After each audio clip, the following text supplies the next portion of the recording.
Drugs ದಂಧೆ ಜಾಸ್ತಿ ಆಗಿದೆ. ಆನಂತರ ಸರ್ಕಲಲ್ಲೇ ಡ್ರಗ್ಸ್ ಮಾಡ್ತಾ ಇದ್ದದ್ದು ಪತ್ತೆ ಆಗಿದೆ. ಅದೇನು ಇವತ್ತು ಹೊಸ ಆಶ್ಚರ್ಯಕರವಾದ ಸುದ್ದಿ ಏನಲ್ಲ.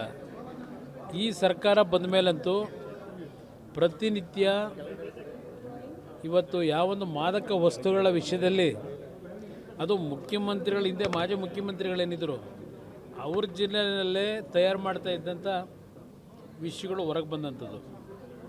ಅದರ ಜೊತೆಗೆ ನಿರಂತರವಾಗಿ ಬೇರೆ ಬೇರೆ ದೇಶಗಳಿಂದ ರಾಜ್ಯಗಳಿಂದ ಇವತ್ತು ಇದು ಒಂದು ರೀತಿ ಮೈನ್ ಸೆಂಟರ್ ಏನು ಮಾಡ್ಕೊಂಡಿದ್ದಾರೆ ಬೆಂಗಳೂರು ನಗರವನ್ನು. ಇವತ್ತು ಹಲವಾರು ಕುಟುಂಬದ ಯುವಕರು ಇವತ್ತು ಈ ಒಂದು ದಂಧೆಯಲ್ಲಿ ಅತ್ಯಂತ ಕುಟುಂಬಗಳ ಒಂದು ಕೆಟ್ಟ ಪರಿಸ್ಥಿತಿಗೆ ಬರ್ತಕ್ಕಂಥದ್ದೇನಿದೆ. ನಾನು ಈಗಿನ ಗೃಹ ಸಚಿವರಿಗೆ ಹೇಳ್ತಕ್ಕಂಥದ್ದು, ಸ್ವಲ್ಪ ನಿಮ್ಮ ಟೀಕೆ ಮಾಡ್ತಕ್ಕಂಥದ್ದು ವಿರೋಧ ಪಕ್ಷಗಳನ್ನು, ಕೇಂದ್ರ ಸರ್ಕಾರನ ಟೀಕೆ ಮಾಡೋದು ಮತ್ತು ನಮ್ಮಗಳನ್ನು ಟೀಕೆ ಮಾಡಿ ತೊಂದರೆ ಇಲ್ಲ, ಏನು ಬೇಕಾದ್ರೂ ಟೀಕೆ ಮಾಡಿ. ಆದರೆ ಆ ಟೀಕೆಗೆ ನೀವು ಕೊಡ್ತಾ ಇರ್ತಕ್ಕಂಥ ಸಮಯ ಇದೆಯಲ್ಲ, ಅದನ್ನು ಸ್ವಲ್ಪ ಬದಿಗಿಟ್ಟು ಈ ದಂಧೆಗಳನ್ನು ನಿಲ್ಲಿಸ್ತಕ್ಕಂಥ ನಿಟ್ಟಿನಲ್ಲಿ ಈಗ ನಿಮ್ಮ ಪರಾಕ್ರಮ, ನಿಮ್ಮ ವೀರಾವೇಶ ಇದೇನಿದೆ ಇದನ್ನು ಜಾರಿಗೆ ತನ್ನಿ ಅಂತಕ್ಕಂಥದ್ದನ್ನು ಹೇಳಲಿಕ್ಕೆ ಬಯಸ್ತೀನಿ ಅವ್ರಿಗೆ.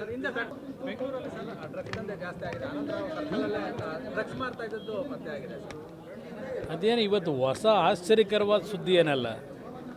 ಈ ಸರ್ಕಾರ ಬಂದ ಮೇಲಂತೂ ಪ್ರತಿನಿತ್ಯ ಇವತ್ತು ಯಾವೊಂದು ಮಾದಕ ವಸ್ತುಗಳ ವಿಷಯದಲ್ಲಿ ಅದು ಮುಖ್ಯಮಂತ್ರಿಗಳ ಹಿಂದೆ ಮಾಜಿ ಮುಖ್ಯಮಂತ್ರಿಗಳೇನಿದ್ರು ಅವ್ರ ಜಿಲ್ಲೆಯಲ್ಲೇ ತಯಾರು ಮಾಡ್ತಾ ಇದ್ದಂಥ ವಿಷಯಗಳು ಹೊರಗೆ ಬಂದಂಥದ್ದು.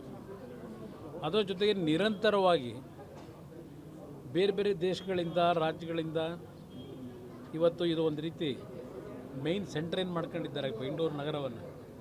ಇವತ್ತು ಹಲವಾರು ಕುಟುಂಬದ ಯುವಕರು ಇವತ್ತು ಈ ಒಂದು ದಂಧೆಯಲ್ಲಿ ಅತ್ಯಂತ ಕುಟುಂಬಗಳ ಒಂದು ಕೆಟ್ಟ ಪರಿಸ್ಥಿತಿಗೆ ಬರ್ತಕ್ಕಂಥದ್ದೇನಿದೆ. ನಾನು ಈಗಿನ ಗೃಹ ಸಚಿವರಿಗೆ ಹೇಳ್ತಕ್ಕಂಥದ್ದು, ಸ್ವಲ್ಪ ನಿಮ್ಮ ಟೀಕೆ ಮಾಡ್ತಕ್ಕಂಥದ್ದು ವಿರೋಧ ಪಕ್ಷಗಳನ್ನು, ಕೇಂದ್ರ ಸರ್ಕಾರನ ಟೀಕೆ ಮಾಡೋದು ಮತ್ತು ನಮ್ಮಗಳನ್ನು ಟೀಕೆ ಮಾಡಿ ತೊಂದರೆ ಇಲ್ಲ, ಏನು ಬೇಕಾದ್ರೂ ಟೀಕೆ ಮಾಡಿ. ಆದರೆ ಆ ಟೀಕೆಗೆ ನೀವು ಕೊಡ್ತಾ ಇರ್ತಕ್ಕಂಥ ಸಮಯ ಇದೆಯಲ್ಲ, ಅದನ್ನು ಸ್ವಲ್ಪ ಬದಿಗಿಟ್ಟು ಈ ದಂಧೆಗಳನ್ನು ನಿಲ್ಲಿಸ್ತಕ್ಕಂಥ ನಿಟ್ಟಿನಲ್ಲಿ ಈಗ ನಿಮ್ಮ ಪರಾಕ್ರಮ, ನಿಮ್ಮ ವೀರಾವೇಶ ಇದೇನಿದೆ ಇದನ್ನು ಜಾರಿಗೆ ತನ್ನಿ ಅಂತಕ್ಕಂಥದ್ದನ್ನು ಹೇಳಲಿಕ್ಕೆ ಬಯಸ್ತೀನಿ ಅವ್ರಿಗೆ.